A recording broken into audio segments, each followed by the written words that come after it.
Green peas. Sayang, abutan na naman na expiration date. Yan.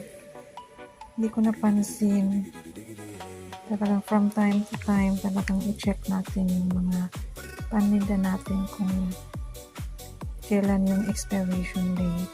Tsaka kung yung mga paninda natin, yung mga item na talagang matumal po ang benta, huwag po tayong bumili ng marami, kundi kontrolin natin yung pagbili ng mga item na hindi masyado magbenta. Doon tayo mag-focus sa mga item na mabilis ang ikot para mabilis din natin maruling yung kapital natin. Yan. Experience ko guys, marami na ako nito. Kung hindi